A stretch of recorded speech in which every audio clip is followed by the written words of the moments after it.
Bom, fui convidado para falar sobre quais são os maiores desafios do SUS dentro do contexto do Provab.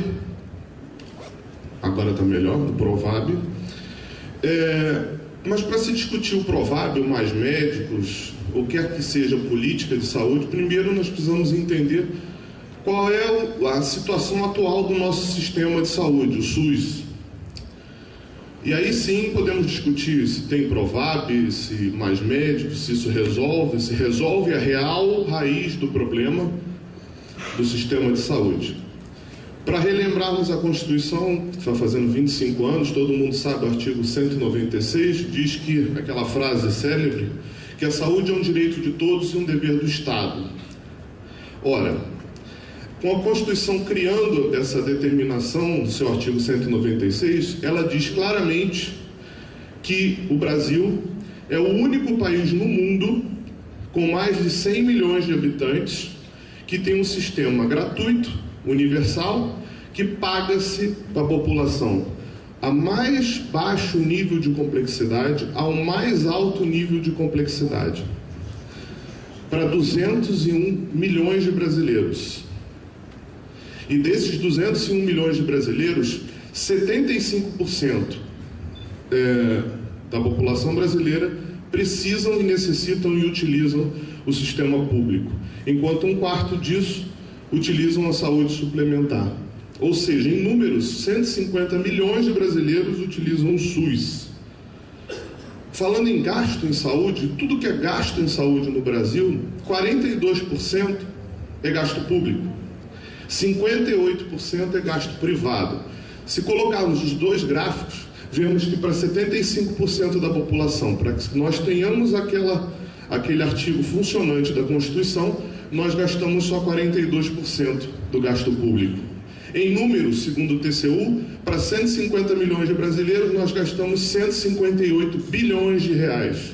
E para 50 milhões de brasileiros, o povo brasileiro gasta 215 bilhões de reais. Se compararmos a outros países, como o governo adora comparar, o Ministério adora comparar, vemos que o Reino Unido, França, Alemanha, Espanha, Canadá, até a Argentina aqui do nosso lado, gasta mais em saúde do que o Brasil, inclusive comparado à média mundial. O Brasil gasta 42, enquanto a média mundial gasta 58, e a média das Américas, onde temos a concentração dos países subdesenvolvidos, gasta mais em saúde, locais onde não existe aquele sistema universal, para que nós tenhamos que cumprir a Constituição. Esse gráfico são 3 barras, a primeira no 2000, a segunda 2005, a terceira 2010. Em azul são os gastos da União, em vermelho dos estados, em verde dos municípios. Se percebemos a tendência de gastos, vemos que cada vez mais a partir de 2000 a União tem gasto menos em saúde, enquanto os estados e municípios, principalmente, têm gasto mais e mais. Isso tem uma explicação. Lá em 2000 foi aprovada a emenda constitucional 29, uma emenda lá no artigo 195, em que a União, naquele dado momento de 2000, imediatamente aumentaria 5% do gasto da União reservado à saúde. E a partir daí seria reajustado pela variação do PIB. Enquanto os estados e municípios não, teriam um mínimo da sua arrecadação para gastar, 12 para os estados, 15 para os municípios. E a partir daí, na própria emenda constitucional, se dizia que deveria ser criada uma lei complementar que se regulamentaria, sim, um mínimo para a União de 10 ou o que seja por cento. Só que isso passou, esse prazo de 5 anos, e só em 2008, 8 anos depois, começou-se a se discutir a regulamentação dessa emenda 29, com o projeto de lei 306 do Senado, que só foi aprovado 11 anos depois da emenda 29, que a Dilma vetou. Ela vetou 15 dispositivos, dentre eles, em janeiro de 2012, o mínimo que a União gastaria, com a seguinte justificativa: instabilidade na gestão fiscal e orçamentária. Essa foi a justificativa da presidência. Ora, se querem um sistema único e universal, o que a presidente me diz é que ela não tem que gastar, ou não quer gastar. Isso levou a cada vez mais um gasto, de 2000 para cá, da participação dos municípios e dos estados. E o governo federal não participando. Muitos municípios chegaram a gastar metade, ou gastam metade do seu orçamento em saúde. E aí conseguimos entender por que os municípios gastam mais e a União menos, entre outros fatores. O que temos é uma redução da participação federal, o veto da lei complementar, que gera um endividamento dos municípios e que devem cumprir, obviamente, certamente, a lei de responsabilidade fiscal. Isso cria dificuldade de pagamentos, tanto de fornecedores, médicos e etc., o que gera uma redução de investimentos em saúde, aí podemos falar dos leitos, por exemplo, do sucateamento da rede, dos contratos de instabilidade jurídica com os médicos no interior, principalmente, onde o gasto em saúde é muito alto. O médico ele é contratado por forma de licitação, contrato emergencial, quer que seja, não pagam esse médico, ficam anos após anos devendo esse médico, não paga, o médico não vai. Isso gera o quê? Que o médico não queira se interiorizar, dos grandes motivos, além da infraestrutura. E aí nós vemos o que é a saúde brasileira atualmente. Falta mesa cirúrgica, falta atenção ao hospital psiquiátrico, falta atendimento digno, faltam leitos de UTI, faltam estrutura para os profissionais, postos de saúde. Isso daí é uma cozinha. E cada vez mais os pacientes são jogados nas cadeiras. É desse sistema que nós estamos falando. É desse sistema que de 2005 a 2012 reduziu-se 41.713 leitos. Nós tínhamos 395 mil, hoje nós temos 354 mil. Nesse caos todo, em toda essa atual conjuntura, em toda essa situação, o governo diz o seguinte: o problema é a falta de médicos. E aí criam o Provab, o tal programa que levaria os médicos para a atenção básica. Levariam, obviamente. E para se criar esse programa, eles precisariam, para levar esse médico, atrair esse médico, eles precisavam de alguma coisa. Não é o salário, não seria uma formação, seria o quê? Vamos usar o que eles têm usado nos últimos anos, a residência médica. Vamos pegar de bode expiatório a residência médica, vamos dar um bônus para esses médicos e aí, sim, vamos tentar atraí-los para esse programa federal. Mas para que isso acontecesse e não fosse rechaçado pela Comissão Nacional de Residência, antes disso, eles tiveram que fazer uma leve intervenção branca na comissão. Ainda em setembro de 2011, a Presidência da República decreta a mudança da composição da comissão. Desde 77, quando a Comissão Nacional de Residência foi criada, os médicos tinham maioria do assento. Mudava-se um ou outro ministério pelo nome dos ministérios, mas sempre havia esse balanço dos financiadores e das instituições. E a partir de 2011, não. Eles passaram a ter maioria na comissão, e mesmo que não passasse na comissão, eles criaram uma Câmara Recursal, acima da Comissão Nacional, em que o governo tem 2 votos e as entidades médicas 1. Ou seja, mesmo que nós não quiséssemos aprovar e tentássemos não aprovar o Provab dentro da comissão, chegaria nessa Câmara Recursal e o governo passaria o rolo compressor.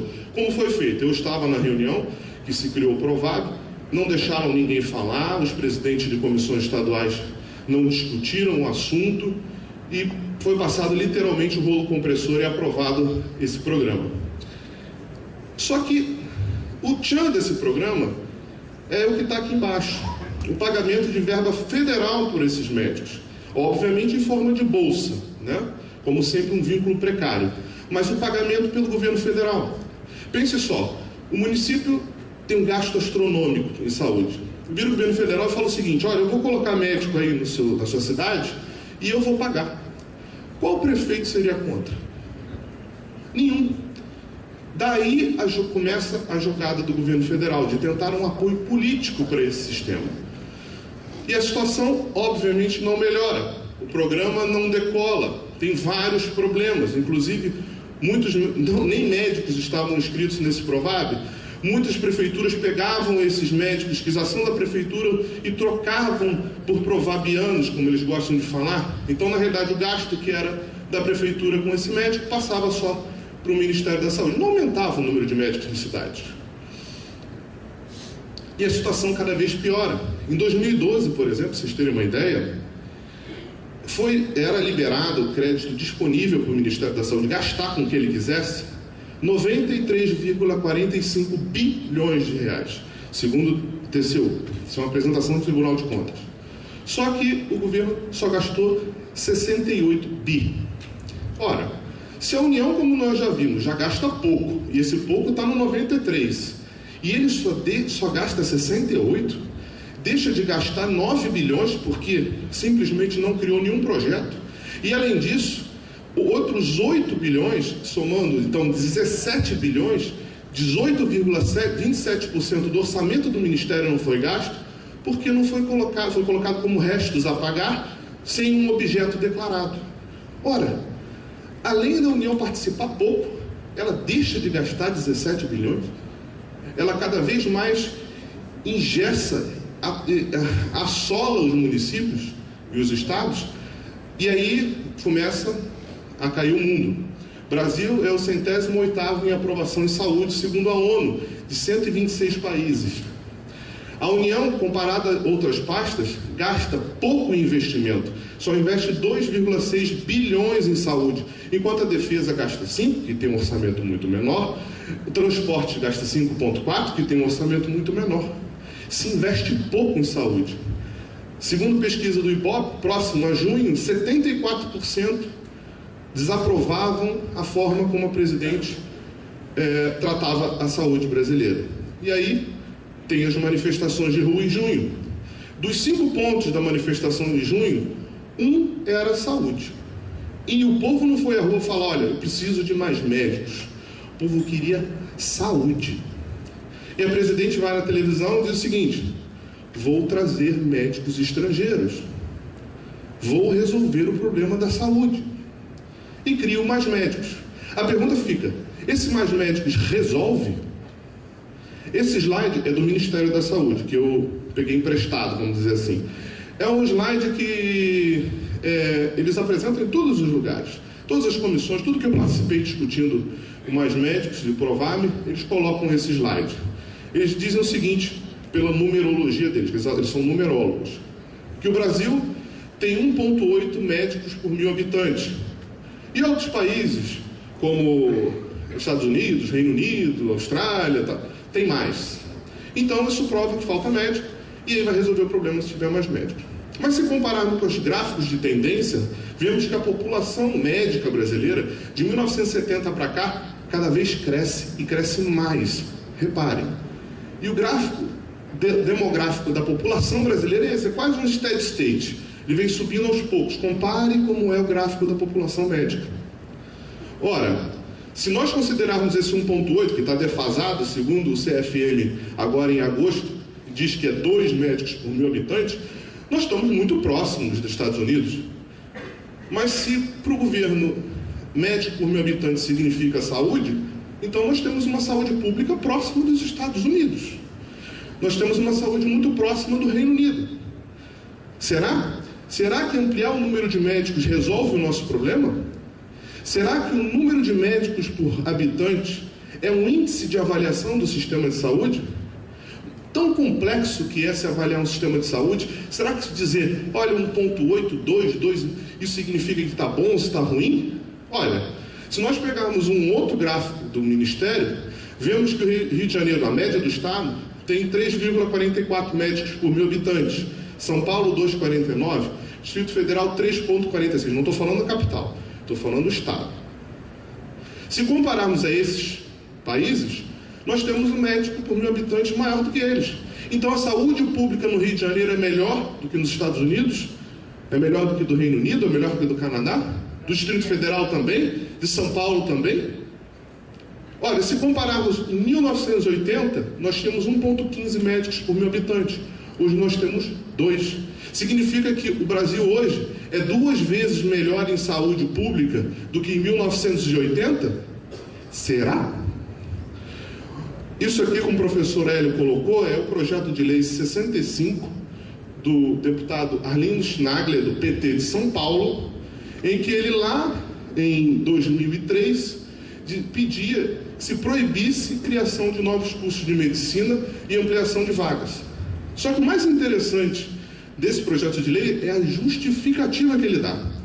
Vamos pegar a justificativa dele, vou pegar um parágrafo.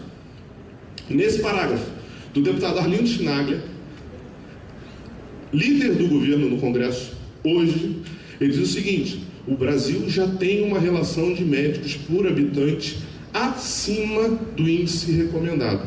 Isso em 2003, há 10 anos atrás. Por instituições internacionais, que é de 12 médicos por 10 mil habitantes. Ou seja, 1,2 médicos por 1.000 habitantes. Ora, em 2003, 1,2 já era ótimo. Agora 2 é ruim? Que contradição é essa? Vamos pegar outro slide do Ministério da Saúde. Também esse slide interessantíssimo. Eles colocam o seguinte: em verdinho são os egressos, né, quem se forma. Em roxo, as vagas de primeiro emprego, os postos de trabalho. Eles dizem o seguinte: olha, se formam 12.900 médicos por ano. E de postos de trabalho, tem 19.361 sendo criados. Olha, então sobra trabalho para o médico. Por isso que a gente tem que criar mais médicos. Só que a pergunta fica o seguinte: o médico só tem um único emprego? Legalmente ele tem direito a 2 públicos.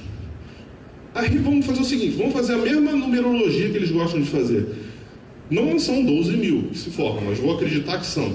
Vamos pegar esses 12 mil e eles vão trabalhar em 2 postos de trabalho, né? Como é o normal. Já passou de 19 mil. Então são jogadas de número que não resolvem o problema, não chegam na raiz da questão. Esse outro slide do Ministério, ele diz o seguinte: o mais escuro é o que usou o sistema. É uma pesquisa de satisfação do IPEA. E fala o seguinte: olha, o que a maioria quer, 40% quer, é que diminua o tempo de espera entre a marcação e a consulta com o especialista. Esse é o que a população quer, que é atendida no sistema. Só que eles pegam aqui, ó, 32% querem que aumente o número de médicos. Olha, está aí o motivo do marketing, está aí o motivo da jogada. Vamos dizer que falta médico. Realmente, pode até faltar médico no sistema público, porque hoje no Brasil temos 2, mas no SUS só trabalham 1,1 médicos por 1.000 habitantes. A pergunta é: o que falta para esses médicos trabalharem no sistema público? Será que o Mais Médicos resolverá isso? Até agora foram gastos com Mais Médicos mais de R$500 bilhão. Até 12 milhões já foram gastos em hospedagem de médicos cubanos que não estavam trabalhando. Isso é dinheiro público. Já lá em setembro se dizia que gastaria 542 milhões. Fora os gastos de publicidade, que até agosto, segundo o CIAF, 452 milhões em publicidade. O que mais gasta em publicidade nos últimos tempos. E a pergunta fica: importar médicos sem revalidar, será que vai resolver o problema da saúde brasileira? Ampliar as vagas de escolas médicas resolve o problema da saúde brasileira? Ampliar as vagas de residência ou obrigar os médicos de residência a cumprirem um serviço social obrigatório no SUS, que é isso que eles criaram? Para o médico hoje se formar em uma especialidade, ele tem que cumprir nesse tal medicina geral e família e não sei o quê. Não é nenhuma especialidade.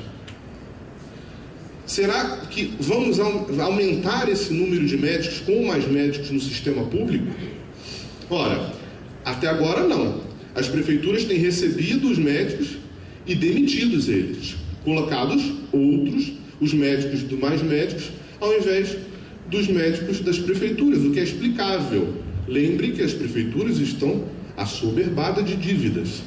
E aí, mais uma vez, o governo usa um programa que vai receber o apoio das prefeituras, porque são pagos pelo governo federal.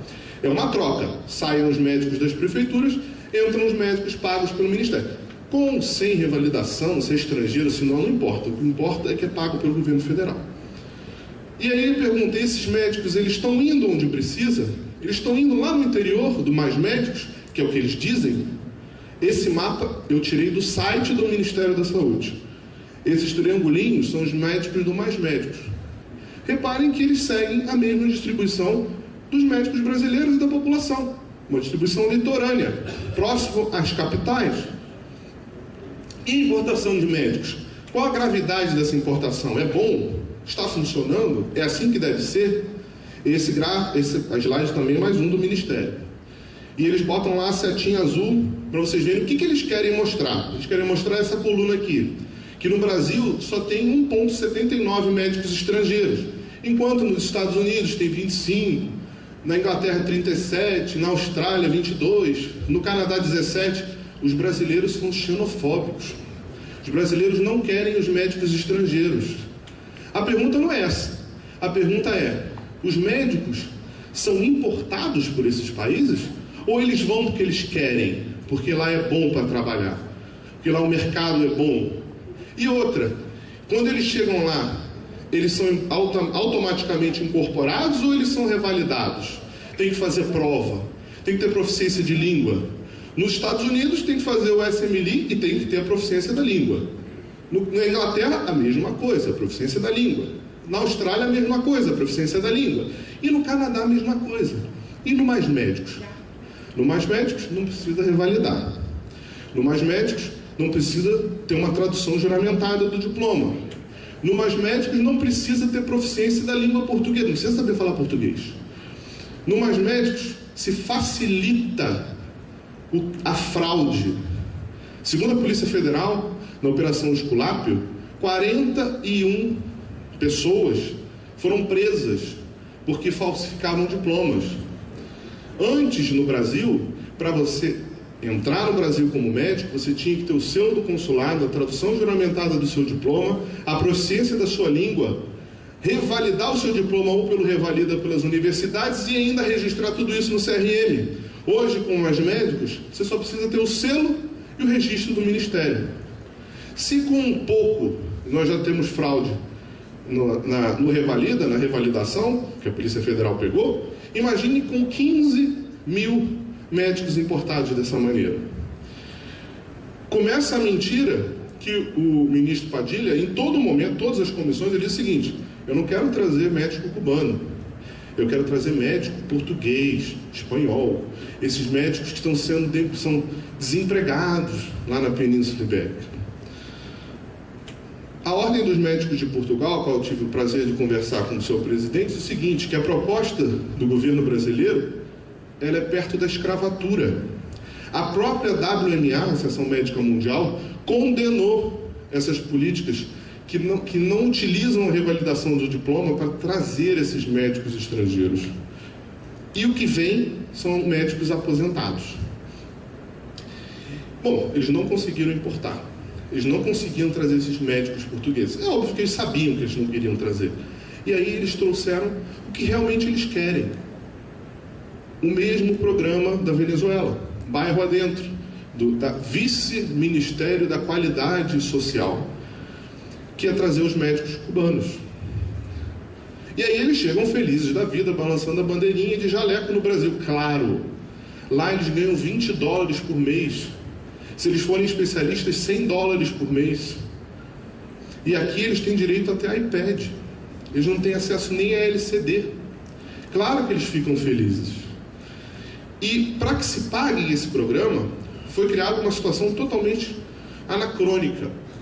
Criou-se um termo de cooperação técnica com a OPAS, em que se pagava a OPAS 511 milhões de reais para 4 mil médicos cubanos, só 5% ficava com a OPAS e o resto ia para Cuba. E a pergunta é, o que vai para esse médico cubano? Todos sabemos que não chega a 10%, 20%. E mesmo assim, eles estão felizes. É mais do que eles ganham. Só que isso contraía o próprio código de prática da OMS, que é obviamente acima da OPAS, em recrutamento de profissionais de saúde. Eles mesmos, a própria OPAS, utilizada pelo Ministério da Saúde, pelo governo brasileiro, fere o código de prática da OMS. Isso é visto no mundo, isso é um jornal de Miami, escrito em espanhol, que é para o público latino, já dizendo do trabalho escravo desses médicos cubanos no Brasil. E esses médicos cubanos no Revalida, os que fazem a prova do Revalida, como é que eles vão? Olha, 89% são reprovados. Não estou discutindo aí a formação deles.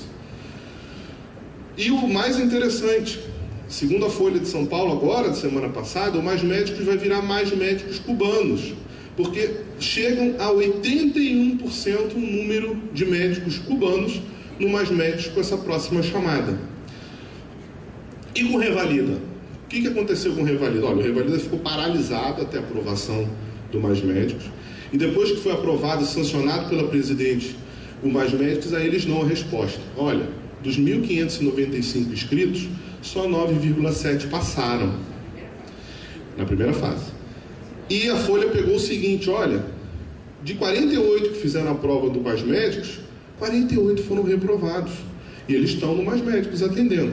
E o ministro Padilha diz o seguinte, olha, isso não me preocupa. E a frase dele é mais grave que eu coloquei aqui, porque eu achei gravíssima. Ele diz o seguinte, não me preocupa a reprovação no Revalida. Esse teste é feito para ver a capacidade de um médico de operar, trabalhar em UTI e fazer procedimentos de alta complexidade. Chega a ser bizarro falar um negócio desse. Ou ele não sabe, ou ele é hipócrita o que significa uma revalidação de diploma. E mais, ele coloca o seguinte, o foco do Mais Médicos é a atenção básica. Então não precisa de revalida. O foco do Mais Médicos são os pobres.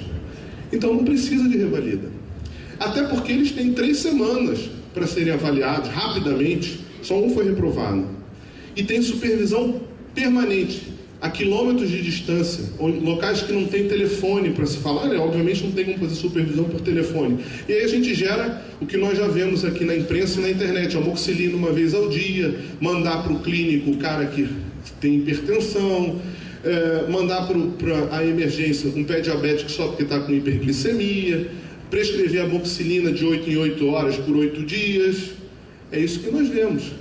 E quero lembrar, a própria presidente, satanizando os médicos, diz o seguinte, a presidente ainda reiterou que os estrangeiros estão no Brasil para desempenharem o trabalho que os médicos brasileiros não querem fazer. Não era pós-graduação? Agora é trabalho? É tudo uma farsa.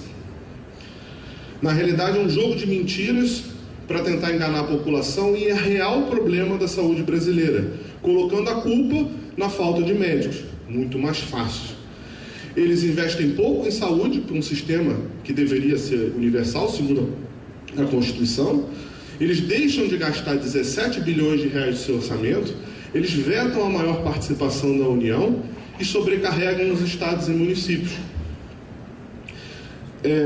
Esse 1 bilhão que eu botei pequenininho é o que provavelmente vão gastar para esses 4 mil médicos. Segundo o José Pastore da USP, ele publicou agora no Estado de São Paulo um artigo que ele diz o seguinte, a Secretaria da Receita Federal, junto com o Ministério Público, já autuou o governo federal, dizendo que, apesar de considerarem como bolsa, eles têm que pagar INSS e FGTS. Ou seja, o salto de gastos de 511 milhões que estão sendo gastos para 4 mil médicos cubanos vai subir para 1 bilhão. Você vai falar, é muito? É pouco comparado com o que eles já deixaram de gastar. Eles deixaram de gastar 17 mais médicos em 2012. E será que realmente esse mais médicos vai resolver? Lógico que não. Isso aí são os que o Globo publicou, tudo que a presidente Dilma prometeu na sua campanha. Nada ela cumpriu. O que eu acho fundamental que ela deveria prometer e cumprir seria, primeiro, investir em saúde, e aí coloco a saúde mais 10, que saiu dentro da MB, que é o gasto de 10% da receita bruta em saúde da União, bruta, porque a ministra Belchior tem dito que, não, vamos gastar 15 líquida. 15 líquida não chega nem a metade da 10 bruta. Que gerariam agora, para o Ministério da Saúde, um orçamento de 123 bilhões. Se eles gastassem com qualidade esse dinheiro, aí sim nós teríamos, de repente, um progresso melhor na saúde. E já existe esse projeto de lei de iniciativa popular, número 321. E o outro que ela deveria também prometer e cumprir seria a carreira de Estado para médicos. Se realmente ela quisesse resolver o problema da saúde, que já tem um projeto de emenda constitucional de 2009, criando a carreira de Estado. Que aí sim, quem sabe, nós teríamos mais investimento em saúde, mais médicos chegando ao interior brasileiros, já que teríamos uma carreira do Estado como juiz, como promotor. Faltam juízes e promotores no interior? Até às vezes pode faltar, um cumpre o outro, mas não como faltam médicos da situação crítica que está a saúde brasileira. E aí poderíamos investir nesses 75% da população que precisam do sistema para que tenham, sim, uma saúde de qualidade. Obrigado.